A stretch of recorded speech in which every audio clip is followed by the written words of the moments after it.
Kim Chu, binanata ng mga netizens, actress, patuloy pa rin sa pagpapasaya sa It's Showtime. Ang buong detalye, alamin!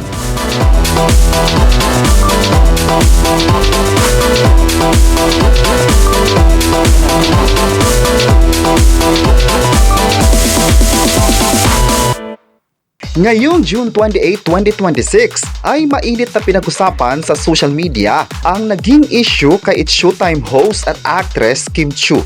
Marami sa mga netizens ngayon nagsabing sana goodbye na lang ito sa noon time program ng ABS-CBN na It's Showtime dahil marami na siyang mga bagay na nagawa na hindi nakakatuwa sa mga audience. Kinuyog ng mga taga-suporta ni Riza May Dizon ang kapamilya actress na si Kim Chu dahil sa bad joke nito sa It's Showtime. Basag na basag ang actress at TV host matapos niyang gawing katatawanan sa kanilang programa ang isa sa mga host ng Eat Bulaga. Sa nakaraang episode ng It's Showtime, nagkaroon ng skit si Kim kung saan kunwari tinakot siya ni Pinoy Big Brother Celebrity Collab Edition Big Winner Brent Manalo. Nagulat naman si Kim nang makita sa likuran niya si Jugs na nakakostyum ng Lotus Fit, sabay tawa at humirit ng bakit si Riza May. Sinundan nito ng malakas na tawanan sa studio, lalo na nang sinayaw pa ni Jugs ang pinasikat na dance steps ni Riza para sa kanyang Cha-Cha Dabarkads. Hindi ito nagustuhan ng ilang supporters at fans ni Riza, kaya binanata nila ng bonggang-bongga si Kim. Narito naman ang ilang comments na nabasa sa social media. Batas raw sa classroom ang decency, ay dapat ay alam ito ng kapamilya actress. May nagsabi naman na si Riza May ay likas na maganda mula sa mukha at hanggang sa puso at hindi ito nakitaan na nagdadrag daw ng tao.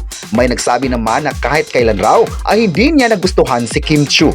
May isang netizen naman na nagsabi hindi na raw niya nagustuhan si Kim Chu mula nung sinabi niya na maganda buhusan ng mainit na tubig ang mga pusa. May nagsabi naman na napaka-off raw ng mag-joke si Kim sa national TV. May isang netizen pa na nagsabing gumanda lang at nag-improve ang itsura ni Kim dahil raw sa ritoke.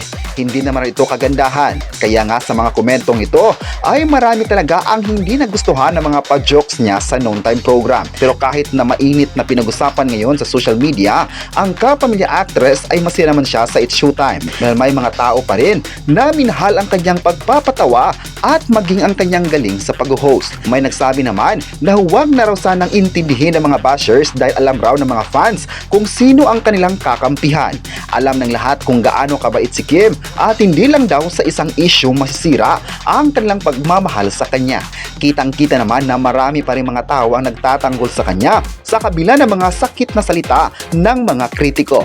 Abangan pa talaga ng mga fans ang mga susunod na pasabog ni Kim Chu sa It's Showtime at kung paano pa susuportahan ng mga fans ang kanyang susunod na proyekto sa ABS-CBN. Kayo, ano ang masabi nyo na binanatan si Kim ng mga netizens dahil sa Riza May jokes? I-comment na kung mahal mo ba si Kim at huwag kalimutang i-subscribe ang ating YouTube channel.